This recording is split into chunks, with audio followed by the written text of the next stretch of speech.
Welcome to Hindsight is Horrifying, the show where grown-ups look back at the TV shows and the movies of their youth and ask, why did our parents let us watch these things? Why indeed. I'm your host, Jason Mitchell, and I'm here with my co-host, Darth Jader. What up, listeners? And a very special guest that we'll get to in just a second.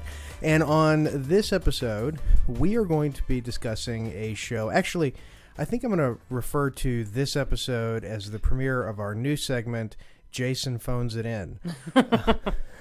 Because we are going to be doing an episode of the admittedly classic and somewhat iconic show, SpongeBob SquarePants. This is episode 9 of season 3 of that show. And I think that it has a title, but I didn't remember it. So I'm going to hand it off to my co-host, and we are going to get into the program. Yes, indeed, listeners. We are diving back into television after a long-winded stint with movies, so we're done boring you with those for now. At any rate, like Jason said, we are checking out the iconic SpongeBob SquarePants, brought to you by nominee this week, Marie, who is here with us in the studio. How about you say hi, Marie? Hi. And she's going to be talking with us today. And one of the things that definitely jumped to the forefront of my memory when Marie nominated SpongeBob in the first place was the first time I actually ever saw the show on television, which was back in 1999. I had actually been given special permission by my parents to stay up and watch the Kids' Choice Awards on Nickelodeon, which was a huge deal for my tiny, naive self to stay up past 11. That was a big thing. Oh, it was like the Oscars for kids. It was amazing, and there was slime. So way more fun than the Oscars, if you ask me. Way more fun. No political ramblings. Like, I think Rosie O'Donnell was there a bunch, if memory serves. She got slimed a lot back when people still liked Rosie O'Donnell. But I remember them announcing throughout the Kids Awards saying, oh, stay tuned for a very special treat after the Nickelodeon Kids' Choice Awards. We've got a new special show for you. And SpongeBob premiered right after the Kids' Choice Awards in 1999. I remember that, actually. Yeah, it was the very memorable episode when SpongeBob establishes a bubble business, a bubble blowing business in his front yard, and he can blow all these different crazy shapes like caterpillars and giraffes and 3D cubes and such, and then Squidward gives it a go and sucks at it naturally. So that's my fondest memory of SpongeBob. But today, as Jason mentioned, we're going a little deeper into season 3. And Marie has chosen the specific episode. Pretty deep in the character arc. Of SpongeBob. So deep. Season 3. So much has happened. Characters have grown so much. In love with SpongeBob. Really, we've peeled all of his onion layers back. We know who he is as a sponge, like all the grit that he can really take from all the different dishes. All of the cellophane. But specifically, we're mentioning the episode Crabborg / Rockabye Bivalve, but we'll be talking about SpongeBob in general today. But Marie, why is it that you chose this episode? Why did it inspire you to come on the podcast?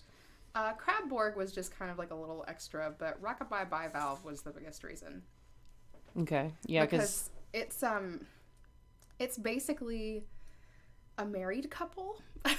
So SpongeBob and Patrick find a mollusk. A scallop, I think it was. It is. Scallop. It's a baby scallop, and the type of scallop is a bivalvia, which that's why bivalve was so, I don't know, I just love that. Oh, that didn't even occur to me, actually. So fancy. I love science. But basically, they find this little scallop, and they decide to raise it. And when you say they, who are we talking about? SpongeBob and Patrick. Oh, of course, the dynamic duo of SpongeBob SquarePants. And it's... So this is one of TV's first gay parent situations. That's right? Kind of how it seems. Yeah. No, I think we established that with Rocko's Modern Life, because you said that Rocko and Heifer were clearly lovers. So they didn't have a kid, though. Spunky. Does he count as their kid? Maybe. Because he had enough mental deficits to need extraordinary care. He did. But this is less than a kid and more like a baby bird, but I think they take it a little bit too seriously. Yeah, I was confused by that because the scallop, and I was trying to look for any sort of joke in that as to why it was chirping, like beep, beep, beep. And I was like, why is a sea creature chirping like a bird. Okay, but Well, SpongeBob says he doesn't even have his, or he can't even fly yet. That's yeah, what he says. underwater like you do. Yeah, so I think it's supposed to be kind of like an allegory to finding a baby bird. So they find this baby bird. They have this whole montage. And one of the things that I noticed that was really funny was during their little montage, there's a fish couple. And they look at SpongeBob and Patrick, and they have a little bubble. Yeah, they're a little nonplussed when they see a... Yeah, and they're see like, sponge plus star equals mollusk. So that's the first thing. Because, I guess that's kind of alluding towards how that happened and the... Those are just adoption haters. What's their problem? I mean... Yeah, I know. Get on board, people. Right. Families come in all shapes and sizes. Exactly. Not all of us are just fish. Boring. And then it gets kind of weird. Oh, then it gets weird. That's when it gets weird? It's already a little weird, but then it gets weirder. They kind of establish roles. So Patrick wants to be the mom, but SpongeBob tells him, well, you can't be the mom because you never wear a shirt. And that's why. I mean, my mom always wore a shirt, so that's just sound logic if you ask me. I guess so. So yeah, that's one thing. And then he says, hey, yeah, you're right. If I were a mom, this would be scary. And then they pan down to show Patrick's very bulbous, hairy body. Gross. Which is very strange. Yeah, that was a disturbing image. Starfish, so they don't have hair. It's challenging. I guess that's what happens when a starfish just never hits the gym. He gets all bloated and disgusting. He has a physique that challenges your eye. It dares you to keep looking. It offends my sensibilities. Yeah. I'm going to poke someone's eye out. So then this, as I said, it gets weirder because SpongeBob is now the mom. And he's doing mom stuff, I guess. He's doing a bunch of holding the baby. They call it Junior, which is also kind of strange because it's like Junior what? Like Junior. Yeah, we never establish whose name the baby's going to take, just what gender it's going to assume. We don't know any of these vitally important questions. I know. What is its real name? Junior. Do bivalves have genders? Oh, man, I don't know. See, that's... Well, the word bi is, in their name, so possibly not. And I'm not even saying that to be funny. It might just be that they don't have gender. I don't know I thought that was a reference to their sexual preference. Oh, yeah. Well, of course. They're all bisexual. Yeah. Well, it's like in that other episode with ants where we got into the very... detailed discussion about how ants reproduce, and now we're trying to figure out how scallops and mollusks reproduce. So apparently you're going to get some science with our episodes, listeners. I know how ants reproduce, but we won't get into that. Oh, we already covered it. Oh, you weren't here for that. Okay, so I guess the bivalve does refer to that. Okay. Maybe. Actually, I think I looked it up. It said something about having, since it's bivalve, it's because they open and close at a valve. For all of you at home who were desperately wondering, I know how it is that bivalves reproduce.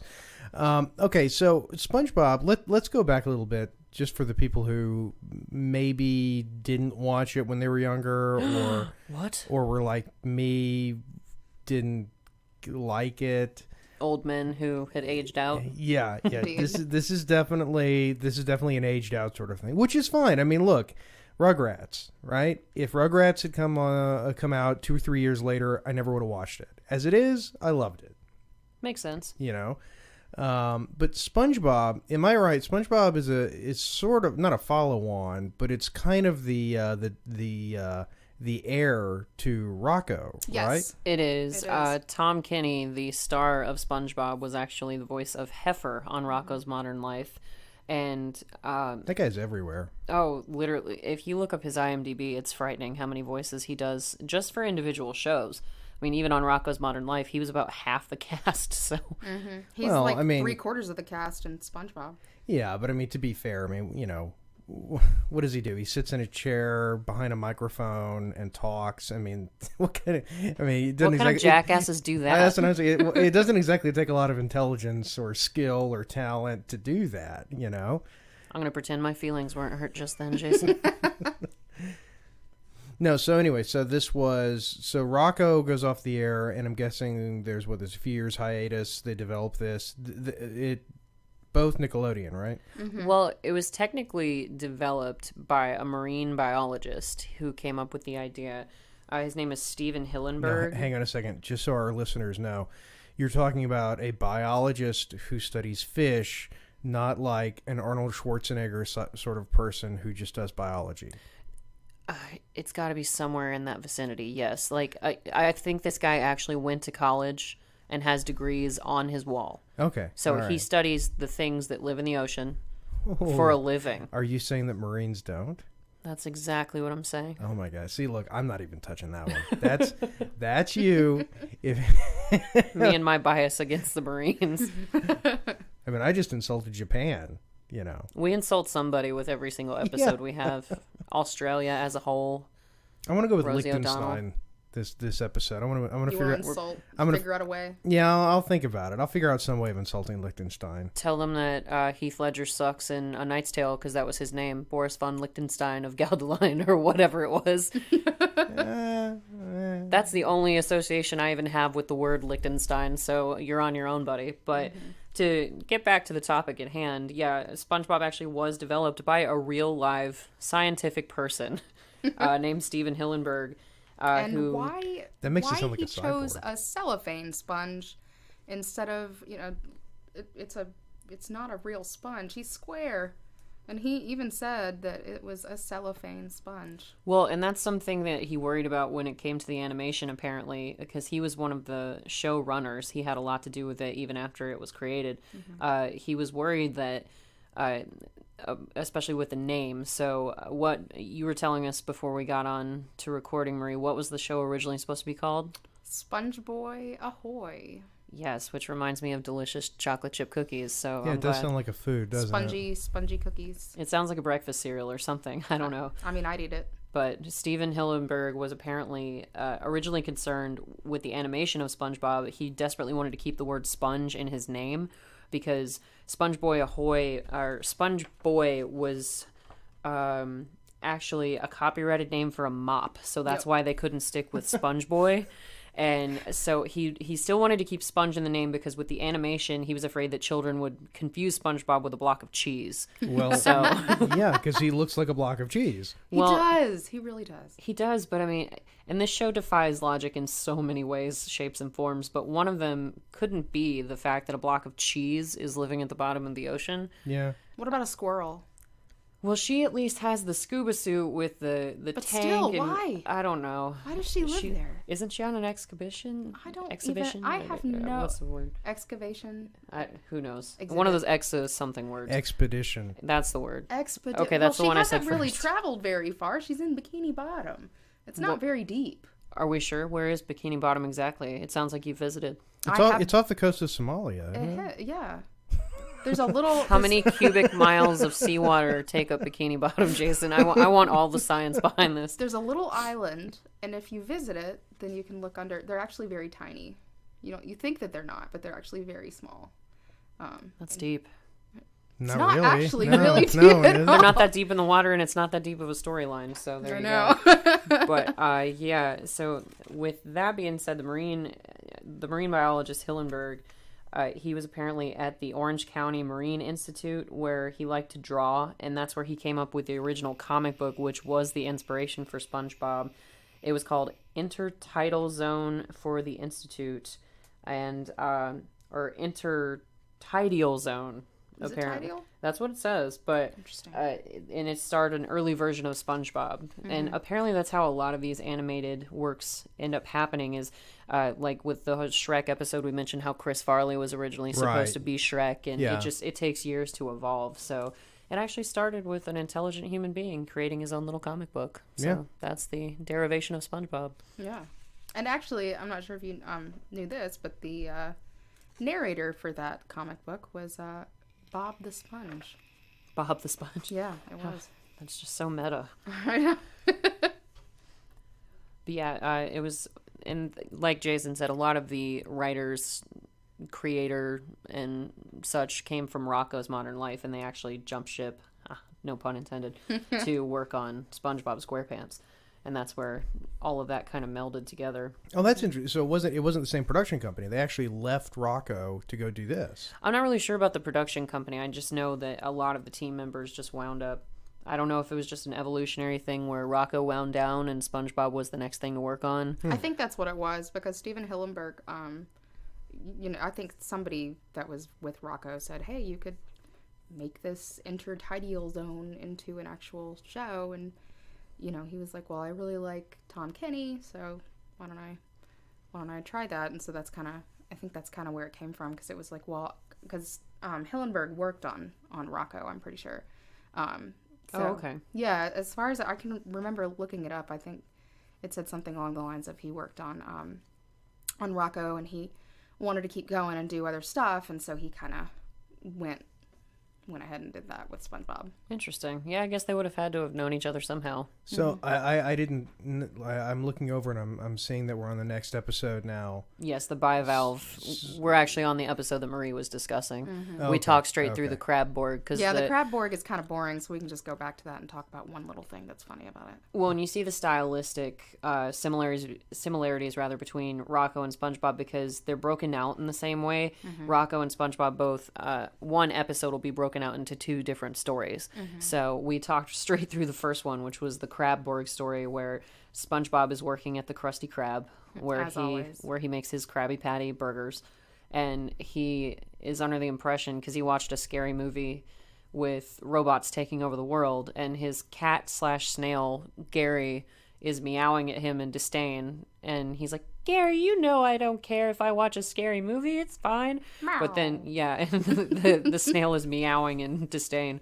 But the next day at work, SpongeBob starts freaking out and getting paranoid and assuming that robots are taking over everyone, including Mr. Krabs. So this whole thing is supposed to be, like, watched on drugs, right? I can only assume so. Yeah, I mean... come on. I imagine it would be more fun to watch on drugs, yeah. Well, what isn't? Everything's more fun to watch on drugs. Yeah.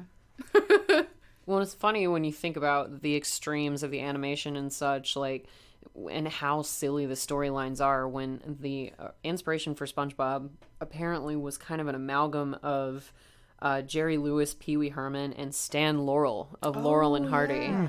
And it's just like, okay, those are three heavy hitters, all very different kinds of comedians, and you're blending them into one super sponge. Super sponge. He had to absorb all of their comedic abilities. Well, that's what he's good at. Absorption. That's what I was going for. Yeah. Jason's groaning over there. So Jason, like, one thing I know that you hate about this show is everything. Yes. So why don't you delve into that a little bit? Well, it's I think it's fair to say that a lot of it is a stylistic sort of thing.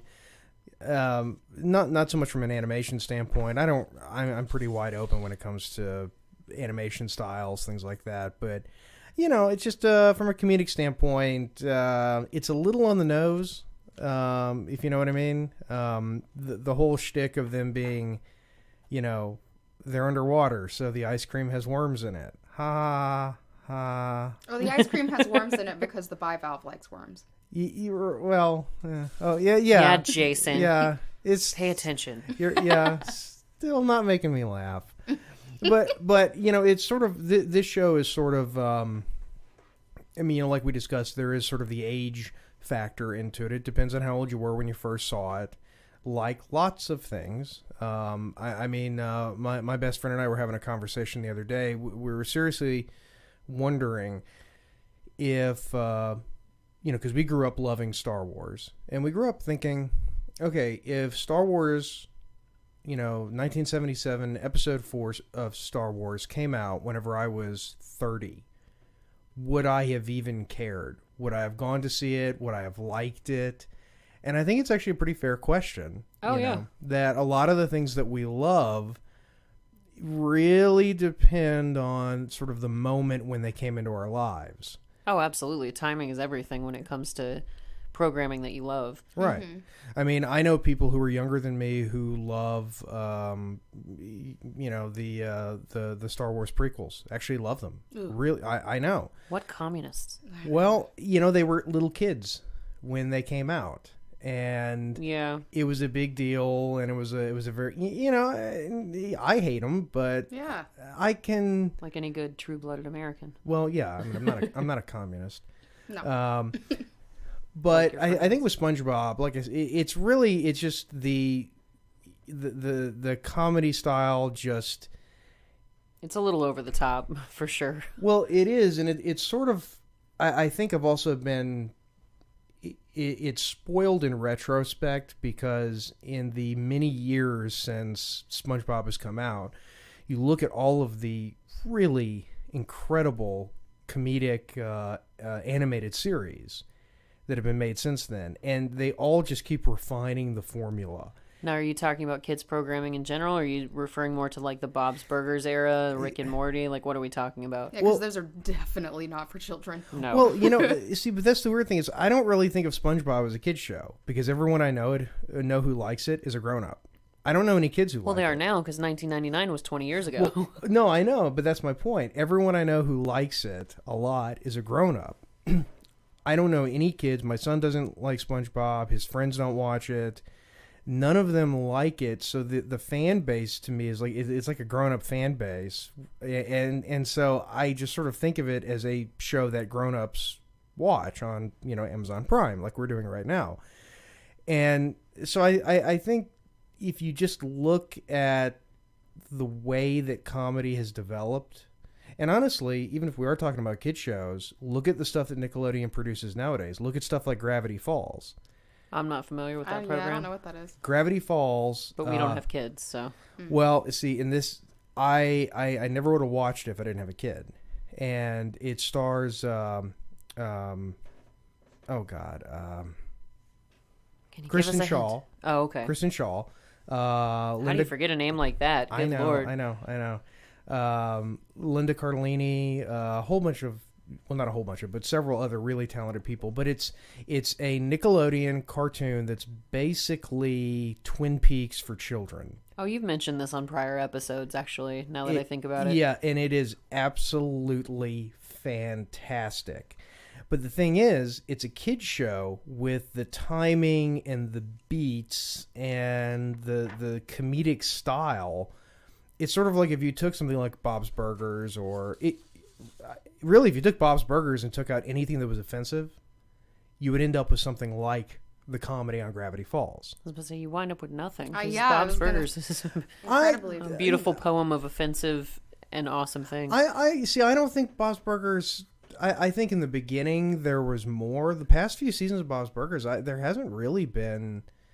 I actually went back and rewatched it, the whole show, all over again. Not too long ago. It does get more, family accessible as the seasons go on. It's a lot more family accessible now than it was. That's true. But it's still just as funny. It's still just as good. So, yeah, I mean, I think, in the era of stuff like Gravity Falls or even the serious animated kid shows like Star Wars Rebels, which is a surprisingly good show. Okay. SpongeBob just seems like sort of, that was an old silly cartoon that kind of flew by me.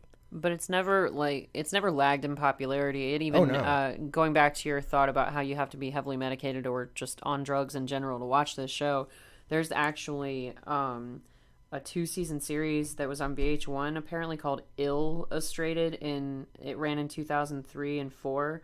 And it was an animated short that was kind of a parody of SpongeBob, where all the characters were either pot leaves or paraphernalia that you require to smoke pot.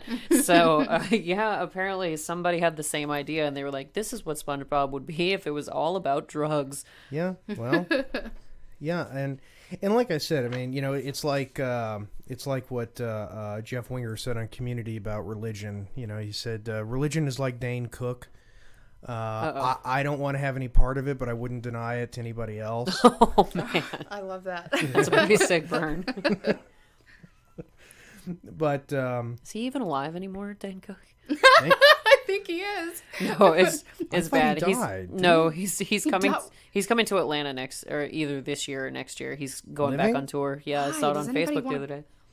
Okay, well, yeah. Hey, there are still frat boys in the universe. Yeah. Who want to be flick the super finger at. They're going to try. I mean, I had a friend of mine an old friend that still likes Dane Cook, a girl. I mean, some people do, but that was one of the things that H. John Benjamin said about... Put your puka shell necklace on, crank some Dave Matthews, and go watch... Smoke some weed. Smoke some weed and go listen to Dane Cook. Well, that's even one of the things that H. John Benjamin said on Archer, where he was like, I am so sick of people coming up and saying this specific line to me, where when he's teaching Cyril how to be a secret agent, and Cyril's like, what am I going to learn? Like karate? And Archer's like, karate? The Dane Cook of martial arts? And apparently people come up to him and quote that a lot at him. And he's like, God, I'm sick of that. There's so many better zingers on that show. Pick one. Like, so even in that removed layer, H. John Benjamin has no patience for Dane Cook either. So. Yeah. Dane Cook has actually gone full circle where he's even irritating because of the people who don't like him. Exactly. He's that irritating. He's got like double duplicate Inception sort of layers of annoying around him. It's very impressive if you think about it. He really is. He kind of just oozes it. I guess that sort of means eventually he'll come full circle and become awesome. I don't know. I guess that's why he's going on tour again. That's what he's hoping to accomplish. I mean, Carlos Mencia never did that, so. Oh. Yeah, but when you only have one catchphrase, which is dee-dee-dee, and you never come up with any new material, that's bound to happen. Yeah. I mean, they're just a couple of the celebrities that never appeared on SpongeBob because they never really made it to that level. So let's talk about Ernest Borgnine. Yes, he was actually... that was actually part of this, so please go ahead with that thought. Because as much as I don't care for SpongeBob, the mere fact that Ernest Borgnine is associated with it is enough in my book to give it a glimmer of coolness, because I love Ernest Borgnine. I mean, who doesn't? Look, he was the guy. He was the co-pilot on Airwolf. No, yeah, he was. I'm not doing this with you. Wait, yeah, Ernest Borgnine. I'm not arguing with you. You're just such a nerd. It hurts to be in the room with you right now. What? Go ahead with your thought, Jason. No, hey, come on. Airwolf was awesome. Well, the first season. Well, most of the first. Well, like 3 episodes of it. There was one really good episode, and the music was good. Nerd. And then they completely retooled it for their second season. Those bastards. Yeah. But yeah, he's not even one of the big hitters. Or just one of the many big hitters that's had associations with SpongeBob. They've pulled in celebrity voices that I didn't even realize were part of it. Like, we're talking Robin Williams, Will Ferrell, Tina Fey, Johnny Depp. Oh, yeah.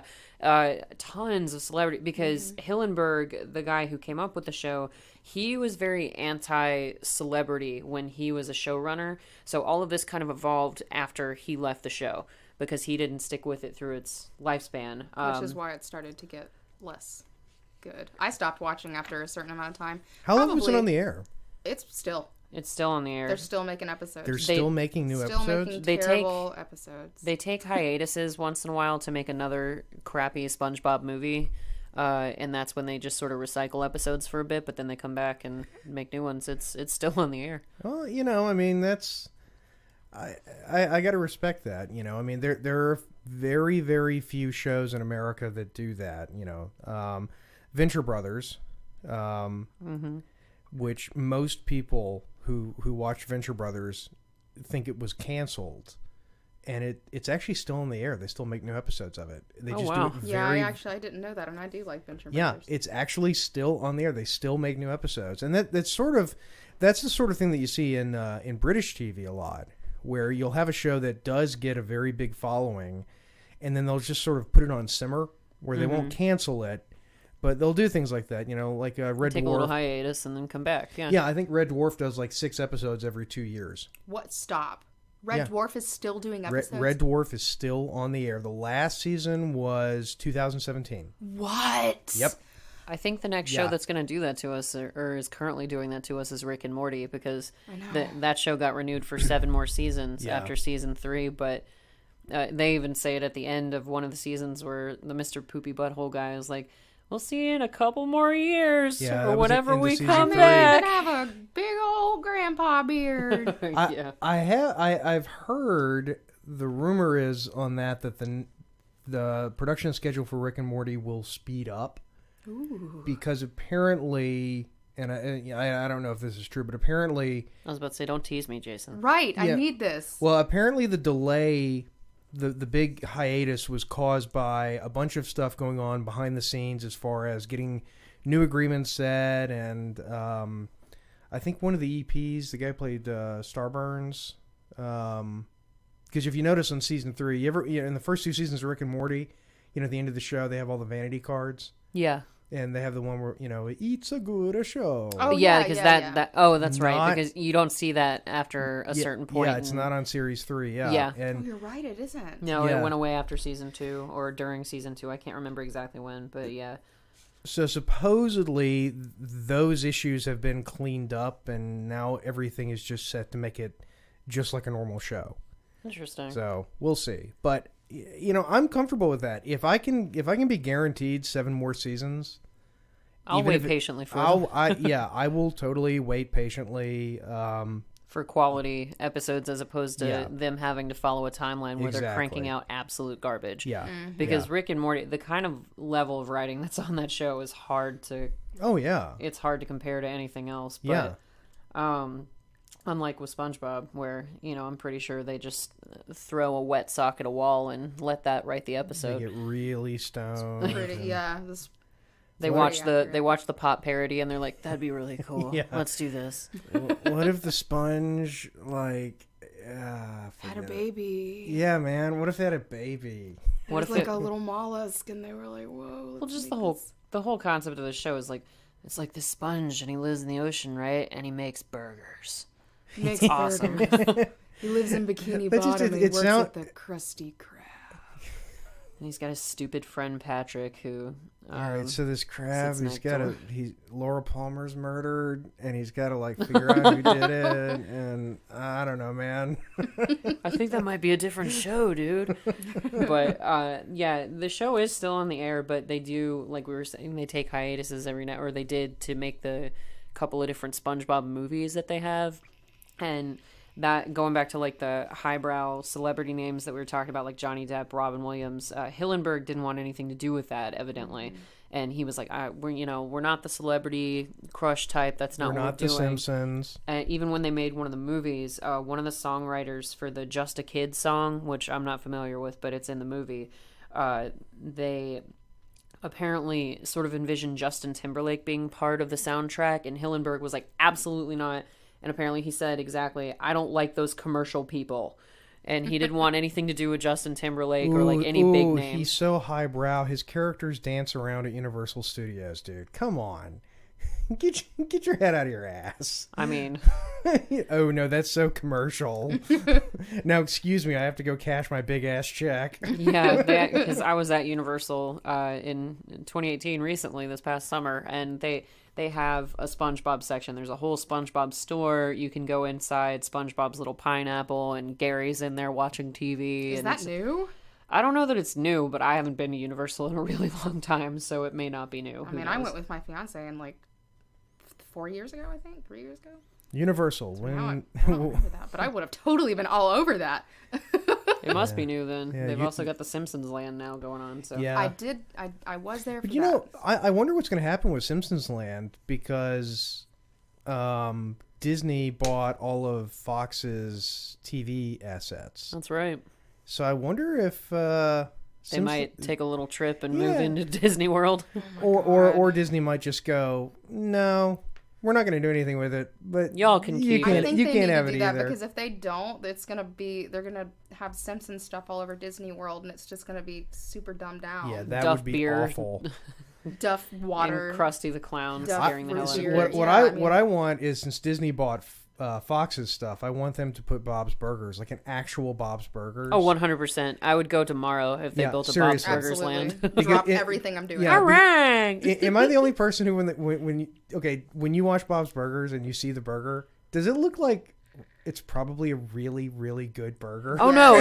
There's a debate going on about that between John Benjamin and one of the show's either creators or one of the mainstays on the show. Lauren Bouchard? I think so. Because of Dr. Katz fame. There you go. Oh, that's a deep cut right there. That's an old one. You are an old ass man, Jason. Yeah. They're bringing Dr. Katz is coming back. Oh, yes. Yeah, I think it's going to be like some kind of a short form web release or something like that. I'm all right with that. Yeah. They could do the same with Daria. They could do the same with, Daria. what was it, Bob and Peg? Eon Flux. Oh, my God. Oh, God. No. But, yeah, that's apparently a debate between John Benjamin and I think it's Lauren Bouchard, like you were saying, because John Benjamin maintains that the Belcher family stays poor because Bob's burgers are crappy. And everyone else is like, no, they're really high quality burgers. They're amazing. It's just, he's not a good businessman. He's not this. And John Benjamin is like, no, the burgers have to be complete crap for people to not patronize his business. You shut your mouth, H. John. No, seriously, because they've made a cookbook out of those burgers. Yeah, I have it on delicious. my shelf at home. Right. Yeah, I got to disagree with John Benjamin. No, on that one. New Baconings was one of the best burgers I've ever put in my mouth. He needs to get in his van and think about it. John Benjamin owns a van, but unlike SpongeBob, who drives a boat. His problem is that I know we're not talking about Bob's Burgers, but his problem is that he's across from, what is that guy's name? Jimmy Pesto. Jimmy Pesto. He's across from that guy who has really good business. Like, move somewhere else. Well, I think that's the juxtaposition of poppers. it. He got some sesame cheddar blasts. But Jimmy Pesto's got crappy Trans food. noodles goes good with fries. I was in a lot of commercials today. But yeah, Jimmy Pesto's has crappy food and a lot of customers, and yet Bob's Burgers has amazing burgers and no customers. Well, it's the atmosphere, I think. Yeah. Because Jimmy Probably. Pesto's is fun. And he says at that burger competition, we don't card. So that's a big draw for a lot of people right, just in and of itself. It's true. But hey, you know where else they serve burgers? The Krusty Krab The on Krusty SpongeBob. Krab So in Bikini Bottom. Sorry, Reeling back to everybody. that. I did my best. he I tried always to. thought that they looked delicious as well. But they were underwater, but I was always... Especially the episode where Squidward falls in love with them and he can't stop eating them. What are they made of? Crabs. Okay. I don't know. You heard it here first, ladies and gentlemen. Plankton can hang up his apron because we found the secret ingredient to the Krabby Patty. Actually, the secret ingredient, I'm pretty sure, is plankton. Not actual him. But... God, and Plankton in and of himself is just, I would say he's one of the best villains on any kid's show. Hands in the down. history of the ever, because especially I saw this really awesome meme the other day which pointed out an incredibly deep joke that I never would have picked up on as a kid, which is kind of the basis of this podcast. We've morphed into other things, but that's one of them. And the meme was basically showing Plankton eating a burger that was comprised of a holograph, which is legit because plankton subsist on light. Yep. And photosynthesis. So a holograph burger is perfect for a little bitty plankton to eat. And I was just like, that is some super stoner stuff right there. You have to be so baked to even think of something like that. Or a marine biologist. Maybe one or the other. Yeah. My fingers can touch everything, but they can't touch themselves. Oh, God. Away. Anybody? I'm not touching your big fingers. Come on, you know what that's from? It sounds really familiar. Futurama. Oh, okay. Oh, yeah. See, I'm not the biggest Futurama person. Oh, Like, I am. I'm a fan of Futurama. That's another show that it's like with everything else. Matt Groening, Groening's got a new show on Netflix, Disenchanted. yeah. Oh, yes. I watched the first episode of that. Really? That's it? Oh, it's so good. I just haven't been able to catch up with any of the rest of it yet. So good. It's Groening. He definitely has a style. Oh, You can Absolutely. you can definitely, I asked my kid who was 9, I was like, well, tell me, who, what's it about, who's in it, and who's that little like demon guy? And he goes, oh, him, he's Bender. Yeah. Oh, really? He's basically Bender. It's kind of like the, Family Guy versus American Dad. They've got an alien instead of a dog, and just a fish with a fancy accent instead of Stewie, who's clearly British when the rest of the family's American. But but with SpongeBob, there's not just one marine biologist that's in on this conspiracy, you guys, because it turns out researchers at San Francisco State University christened a new species of mushroom Spongiforma SquarePantsi in 2011. Yes, on account of its resemblance to the sea sponge. Oh, yeah, on account of that. Oh, Right. it says when the that's why they did it. They didn't get stoned one night. Well, they're out there on the looks like a ocean. sponge, They're out there on a boat for, what, like 4 years at Yeah. a time? What else is there to do, Jason? For the love of God. Yeah. But it says when the researchers also noted that the spore-producing area of the fungus found in the forests of Borneo Wait, resembled you mean a it's junk? yes, resembled a seafloor carpeted in tube sponges. Sorry. It sealed the deal.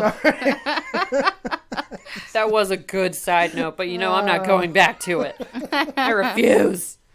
I can't work like this. But I mean, and the show has actually caused its own, discontent and sown its own trouble, because there was actually like basically an overall feeling of acceptance on the show, which there were people who took to it as like homosexual propaganda.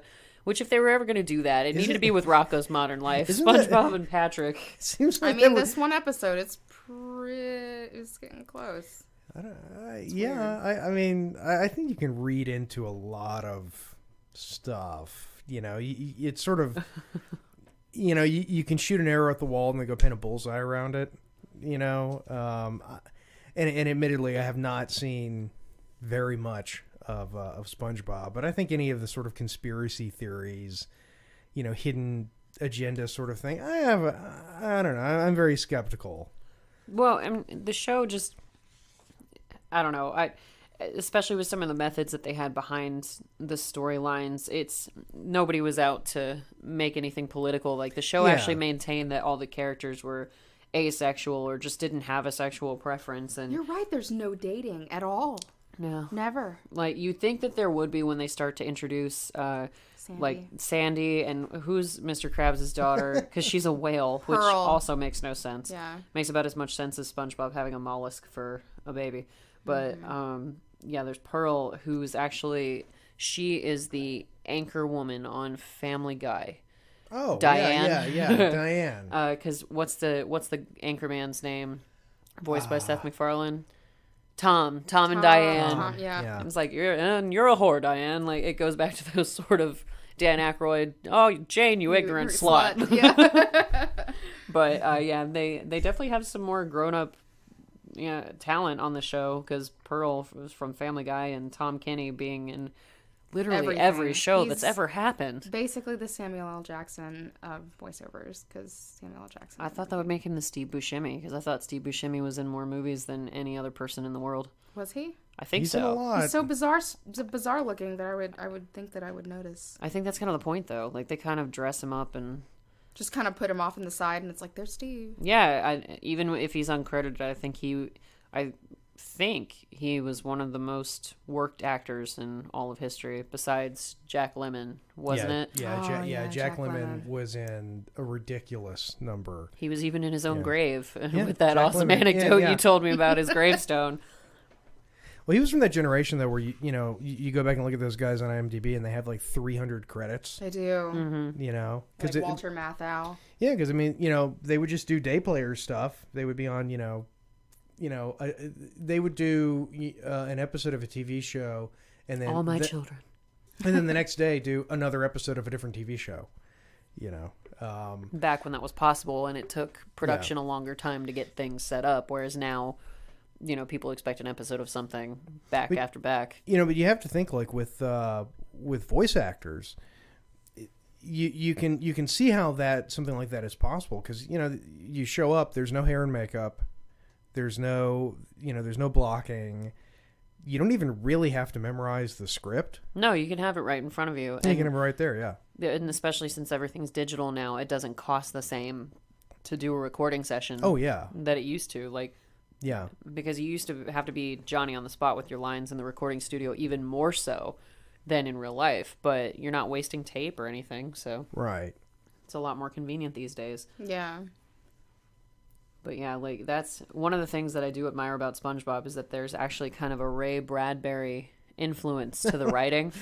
No, you won't believe this. Apparently, to come up with ideas, they take ideas from like the essay collection of Zen and the Art of Writing, and the staff would do something called the noun game, where everyone had to write 3 to 6 nouns on small pieces of paper and then place them in a hat. They'd draw one and then spend a minute writing an unfiltered story based on that noun. So it was very Meryl Streep, like, give me an occupation, clown, give me a location, farm. Oh, I'm a clown on a farm. So apparently it's very highbrow writing style that they had going on. So that may have led to the hate of SpongeBob for Jason. It's sort of formulated improv. More or less. Maybe that's why I love it so much, because it's so fresh, it's so new, it's so ADD. It's so SpongeBob. Improv, where you're not so much an audience member as you are a victim. With improv, everyone loses. Yeah. Except whose line? Whose line is funny. Whose line is funny? It is. Yeah. Especially the British one. The British one is hilarious. So, we've come full circle. We've watched, I think we're up to... We're on like the sixth episode of the season or something. Studio. As far as SpongeBob goes, I'm out of ideas. Yeah, we've covered pretty much everything I remember about it or could look up about it today. So, I don't know. Ultimately, I think it's a program that's suitable for children, and it goes back to that whole scale that you and I have, where was it subtle enough for kids to enjoy it for the story? Yeah. Like, because Marie, in case you're not familiar, like when Jason and I were sort of debating about like what made a good kids show / adult show, is the fact that kids would remember it for the storylines. Like how I said, I remember the bubble stand in front of SpongeBob's place, and that was what I picked up on as a kid. I didn't pick up on any of the inappropriate animation or adult humor or anything like that unless it was just extremely obvious. Whereas adults would sit there and be like, oh my god, what is this? This like, is so bad. I should turn this off right now. What's happening? But we also, so we have this official scale on our show of Alf to Seinfeld when it comes to, when it comes to quality. So With I Rocko think, in the middle. Yeah, Rocko is a dead heat in the middle between I can see Seinfeld that. and Alf. And I guess you already know which one is superior between Alf or Seinfeld. So Yeah, well, for sure. it's a scale that measures how well it holds up. yes, so that's, just going into how subtle a program was, so kids will remember it for the story as opposed to the dirty jokes, and the exact opposite for adults. They'll remember it for the dirty jokes, and they won't remember anything about the storylines because they're all over the place. Yeah. But yeah, so in your professional opinion, being the nominee of this show, on a level of Alf to Seinfeld, where would you say that SpongeBob SquarePants holds up on the spectrum? Yeah, with Rocko is a solid 5. Oh man. I'd have to give it a 3. Okay. Ooh, so it's more toward the Alf spectrum. Yeah. Okay. Yeah. Well, I kind of look at it with kid shows. There are kid shows that. Okay, there's 2 that come to mind: Mickey Mouse Clubhouse, which my son watched whenever he was very, very young, and Shaun the Sheep, which he watched about the same time. Mickey Mouse Clubhouse sucks. Yes. Shaun the Sheep is very, very good. It is. It's an argument show. I'm not familiar with that show either. Oh, Shaun the Sheep is great. Yeah, it's cute. Yeah, if you like Wallace and Gromit. Yeah, it's very Wallace and Gromit. Yeah, I was okay with Wallace and Gromit. They I weren't see, my favorite, but I'd sit down I and watch loved them. Wallace and Gromit. I adore Wallace Cheese, and Gromit, cheese. I do remember that about Wallace and Gromit. They really like cheese. Gromit. But the thing with both of those shows, though, one's a very bad show, one's a very good show. Both of them, if I hear the music from either one of them today, I want to vomit. It's just a visceral reaction at this point. And so the point is that even though a show, like a show can be good, but no, thank you. Don't want to have anything to do with it just because, it doesn't have that staying power. It doesn't have enough good to overcome the fact, the years and whatever. I would say with SpongeBob, even though I don't like it, to me, it's got to be around Rocko because I don't see how, it's the same show, Yeah, just 2 sort of tiny little storylines smashed together in a half hour. Yeah. But I'm probably not the best person to ask though, because my initial reaction to it is negative to begin with. But I'd say it's probably around Rocko. Oh, I'd man, have to I agree. think we've converted him a little bit. No, not at all. Not at all. I'd have to disagree. I respectfully disagree No, with your opinion. I actually like it less now. No. Yeah, one of the things we've also talked about on this show more than once, I believe, is the fact that like shows change for you so drastically from childhood to adulthood, and that's why Alf is on the bottom of the spectrum, because So it's something. Yeah, it's something you adore as a kid, but then you go back as an adult and you're like, what the actual even is happening with That's this kind show? of how I feel about SpongeBob, honestly. Well, it's the opposite with Seinfeld. So as a kid, I liken Seinfeld to, when your mom runs into her girlfriend at the grocery store and they talk for 45 minutes and you're like, when do we get to leave? Why do I have to listen So to this? bad. That was how I felt about Seinfeld growing up, because I was like, she's really upset about an exclamation point. Why? Like, I just didn't understand it. Now, as a grown-up, I've completely flip-flopped, and I appreciate the hell out of Seinfeld. Yeah. So they both represent the exact opposite ends of the spectrum in that case. Yeah. Now, with SpongeBob, I've done a bit of a 180 on it. I remember... This looks like it should be a Bob and David skit. That's Tom Kenny, actually. I know, that's what I mean. It looks like it should be a Bob and David skit, but it's not, because there's no, like, incredibly obscene joke, right on the surface of it. Well, another funny side note about the actual voice of SpongeBob is that it came from another show, and when, I think it was Hillenburg, I'm not exactly sure. The voice? Tom Kenny had already done this kind of a voice, either on Rocko's Modern Life. I think it was Rocko, and then Hillenburg was like, that voice you did, I can't even think of it, where you're like a judge or something in the background, and and Tom Kenny was like, wow, that was like a total throwaway voice for like an extra character. Are you sure you want the star of the show talking like that? To be that irritating ass voice that I just tossed off. Oh yeah. Well, I mean, I've got another anecdote as to why I sort of turned against SpongeBob. I'm just watching this, expecting Tom Kenny at some moment just to say, God damn it! Be a little inappropriate on like the Nickelodeon network. Bob Odenkirk to walk out and just be dressed normal and go, what the fuck are you doing? Better Call Saul. Why are you dressed like a pirate again? At least one of his eyes is covered. That's true. That's appropriate for a pirate. Poor Tom but, Kenny. The listeners aren't seeing any of this, so sorry, listeners. But it's a pirate with a eye patch. You're not missing anything. I know. Go watch Bob and David. You'll be fine. But as far as the Alf to Seinfeld spectrum, I would definitely put SpongeBob more toward the Alf section. Yeah. Like it's got to go below Rocko. It does. It definitely does, especially. And I'm kind of like you, Jason. I was a little sour toward it as an adult because every morning my roommate in college, she was actually a guest on this show first. Hi, Meg. She would listen to SpongeBob every single morning. Wait a minute. You didn't murder her? Miraculously, no. I just closed the door to my room. But I would wake up at 7 a.m. I would have just killed whoever. If I woke up and I heard somebody doing it, about the fifth time, I would have just killed the first living thing that I saw whenever I woke up the next morning. I would just take a hot shower and relax and just ignore the sound of "da" coming from my roommate's room because, oh my God, I heard it every morning for like 2 years. First thing. Think of how she Squidward didn't feels. look like she had a drug problem. Well, this was back in college where her teeth were so nice. Oh God. Well, not a drug problem, but she used to have Flaming Hot Cheetos for breakfast when we were 20 years old, so that may be the closest it comes. A can of Coke in the morning with a bag of Flaming Hot Cheetos. I actually think that drugs would be more healthy for you. It's possible. I think just eating a bowl of marijuana would be healthier for you. Go to the pot side. But so like I love this show as a kid. I remember that, and then I started hating it in college because I heard SpongeBob's annoying ass laugh at 7 a.m. pre-coffee, pre-anything, and it was just that awful. Ah! And I was so over it. Wait a minute, you guys were up in college before 7 a.m.? When we were naive freshmen, we had 8 a.m. classes. We learned really quickly. Yeah. We learned really quickly because we were used to getting up that early. Like, this is such a good idea. I had a roommate for exactly 1 quarter in college. That's it? You bastard. Yeah, lucky. Because the experience was so bad that I said, Never again. I don't care if I have to lie about being disabled. Bad touch. Bad touch. And in fact, I don't care if I actually have to injure myself and become disabled. I'm not going to have this. Yeah.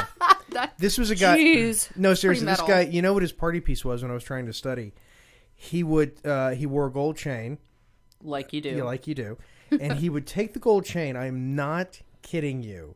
You better not be kidding me. He would. I can't even. This is hard to say. Oh, God. He would take the chain, and he would put it up his nose. Oh, God. No. This is serious. I saw him do this many times. Oh, God, I'm scared. And My skin is crawling. he would somehow do something where the chain would come down the back of his throat, and he would have one end of the chain hanging out of his nose, the other end hanging out of his mouth. So he basically tubed himself. Oh. Yes, he intubated. Why would he do Yeah, that? I don't know, because he was a fucking idiot. You know who you are. We're not going to call you out, but you Well, he know who died. you are. Oh. Oh, No, I'm So that kidding. worked No, out I'm for kidding. you. No, I'm kidding. But didn't you feel like an asshole? no. I mean, he might be dead. That He was died intubating himself with Yeah, a gold that's what I'm necklace. saying. So That would well, not when be he surprising. when he upgraded to puka shells, that's when he died. Yeah. Because I was in college at the height of the puka shell revolution. Oh, yeah. We all miss that. I didn't have man. one. I can Those say white that. rock necklaces. Yeah, I did that not- everybody I- had one. I never during had a puka summer. shell. I remember them doing puka shells in middle school. Rip. Back when we made our own bracelets. Yeah. And we Did you wore have the jellies. Did you have the little paper things that you would do, like to tell your fortune? Oh, yeah. cootie Those are catchers? So much fun. Yeah. Is that? Cootie catchers, yeah. Yeah. You know, Where coo- you said, pick a number, 1, 2, 3, 4. that was it. Pick a That was color, red, R-E-D. You're gonna marry Sean Cassidy. Ah! Sean Cassidy. I was trying to go for somebody around your age, Jason, so you would get the reference. That's disturbing. If you were saying In our case, it would have been more like Johnny Depp, Robert Downey Jr. back when Johnny Depp was. on all the coke and I don't know. I think it'd be trashing something like hotel Aaron rooms. Carter, wouldn't it? Like, Aaron Carter, Nick Carter, oh my God. Aaron Carter, no. I had Wait, girls wasn't in he my Two-Face school, in though. Batman? You're No, that thinking was about Aaron that was Eckhart. Quite the age Not- difference. Not an attractive man. No, Aaron Carter was the Backstreet Boys' little brother. Come get it. Come get it. That No. little piece of crap. No, I Yeah. declined. I used to be in love with that kid. He had that one song, the Come Get It song. I know. where he had a It was house party. so much fun. I couldn't stop listening to it, and then Now, I mean, I'll admit I'm still in love with the Backstreet Boys, but Aaron Carter, absolutely not. Brian Luttrell, I'm taller than you, but call me. I remember when the New Kids on the Block came to my town. They had a bunch of hits. Chinese food makes me sick. I'm sorry. I almost said Go Ninja Go, but that was Vanilla Ice. Sorry. Yeah, it was. You're thinking of, like, New Kids is Donnie Wahlberg, Donnie Wahlberg, Marky Mark's little Mark- brother. Yeah. Donnie Yeah, Wahlberg. it made me sad the other day. Joey. I had to explain to somebody that Marky Mark and Mark Wahlberg are the same person. Have you ever seen them together in the same room? No. I'm There's not a reason. saying I'm not saying I'm Batman. I'm just saying you've never seen me and Batman in the same room together. I'm sure Marky Mark says that about himself all the time in reference to Probably. his alter ego. So, SpongeBob. That was an exciting episode. Marie, final thoughts after we've scaled everything to, sort of an Alf trash level of quality for poor SpongeBob. He didn't make it above the Rocko scale. I'm still gonna watch Spon. I don't really watch it very much anymore. Hey, But- you chose this over Rugrats. She started with Rugrats. I couldn't find listeners. enough information. I Yeah. could have done the Rugrats movie. I think Rugrats. I kind of don't want to go back and watch Rugrats. You don't want to ruin it. Because I'm afraid it's going to be an Alf situation. It's not. Oh, no. It isn't? Absolutely not. Okay, No, it is all right. definitely closer to Seinfeld. It's amazing. It's great for the kids, and as you get it to be an adult, you enjoy the stuff that the adults are doing. So, I mean, that's why the biggest reason why I didn't want to do Rugrats is because most of it is visual. Yeah. So it's like Well, that's okay. I mean, you could find an episode that's visual as long as you can describe it adequately, like, and paint a picture with your mind. Nah, bullshit. Next time, next show, we're going back further. We're gonna have to go back older than this because we've been doing all these like '90s things. We need to. Hey, you're the one who. We need to hit the '80s. Well, that's why I was next. thinking we were going to do Golden Girls. I think Golden Girls. I'm gonna put my flag down on Golden Girls, and either Night Court. Oh God, Night Court, which is way dirtier than anyone remembers. So you're saying you want to stick with TV Land for a little while longer? So I would like to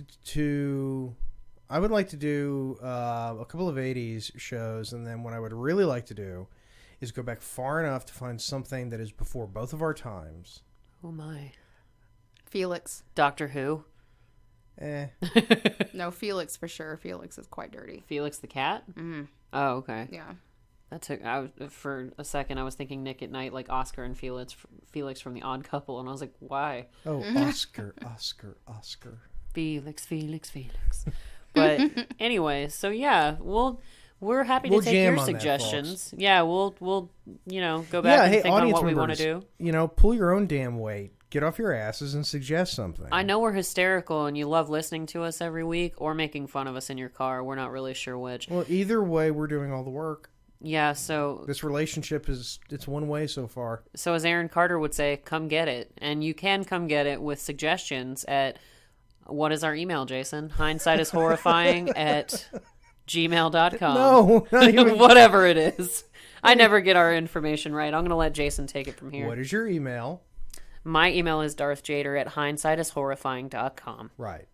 And you can get me at jason at hindsightishorrifying.com. And we are on Twitter. We have a new set Twitter account, which I don't know the handle to. I'm not even going to try. I don't even remember. But it is out there. And if you are a dedicated fan, you will find it. Yeah, we're not going to give it to you. You've got to hunt us down. You can visit our webpage at hindsightishorrifying.com, and we've got links to all of our blog posts, our episodes, which are hosted audio only, which you may be listening to, and they're also hosted on YouTube. And we have links to all of our social media stuff there too. And so I hope that you have enjoyed listening to this episode. This has been Jason Mitchell phoning it in. This has been Darth Jader making an honest effort to keep people on the damn topic. And this has been Marie. Hey. Thank you for being our second special guest to ever appear on the podcast. Yay! And listeners, if you do feel the need to spit your vitriol at us sooner than it takes to write an email, you can reach me at Darth_Jader_ on Twitter. Until we figure out our actual Twitter handle for the podcast, until next time. Thanks for listening, folks. Take care.